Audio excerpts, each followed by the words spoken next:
शेतकरी मित्रांनो, सुरुवातीलाच बातमी येत आहे राज्यातील पावसासंदर्भात। उद्या 23 जुलै 2024 मंगळवार उद्यापासून महाराष्ट्रातील काही भागांमध्ये पावसाचा जोर वाढणार, मोठा मुसळधार स्वरूपाचा पाऊस होणार, तर काही भागांमधील पाऊस मात्र उद्यापासून उघडेल, विश्रांती पाहायला मिळेल। तर मित्रांनो, बऱ्याच जणांच्या कमेंट येत होत्या की मागील 5 ते 7 दिवसांपासून राज्यातील काही जिल्ह्यांमध्ये अतिवृष्टी चालू आहे, तर यामधील पाऊस कधी उघडणार? तर काही भागांमध्ये मात्र अद्याप म्हणावा तसा पाऊस झालेला नाही। त्यामुळे या दोन्ही प्रश्नांचे उत्तर या व्हिडिओच्या माध्यमातून दिले जातील। व्हिडिओला कुठे स्किप न करता पूर्ण पहा। तर मित्रांनो, त्यापूर्वी चॅनलवर नवीन असाल तर आपल्या चॅनलला सबस्क्राइब करायला विसरू नका।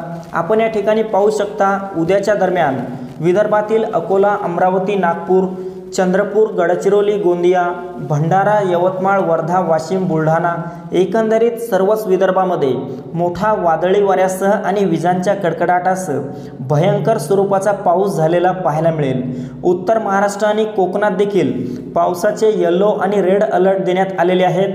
उद्या परवा 2 दिवस मोठी अतिवृष्टी उत्तर महाराष्ट्र आणि कोकणात झालेली पाहायला मिळेल। यामधील नाशिक, मालेगाव, नंदुरबार, धुळे, जळगाव, चाळीसगाव, मनमाड तसेच मुंबई, ठाणे, पालघर, रत्नागिरी, रायगड, सिंधुदुर्ग, राजापूर, सावंतवाडी, कल्याण, डोंबिवली, वसई विरार एकंदरीत सर्वच परिसरामध्ये या मोठी अतिवृष्टी असणार आहे।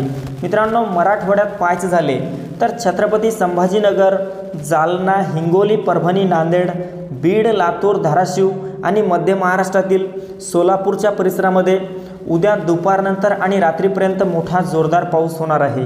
त्यासोबतच इकडे सांगली, कोल्हापूर, सातारा आणि पुण्याच्या भागात पाहिले असता उद्याच्या दरम्यान हलका ते मध्यम स्वरूपाचा पाऊस या भागांमध्ये झालेला पाहायला मिळू शकतो। मित्रांनो, ही होती हवामानाची छोटीशी अपडेट। आपल्याबरोबरच इतरांना पण शेअर करा, व्हिडिओला लाईक, चॅनलला सबस्क्राईब करा। धन्यवाद।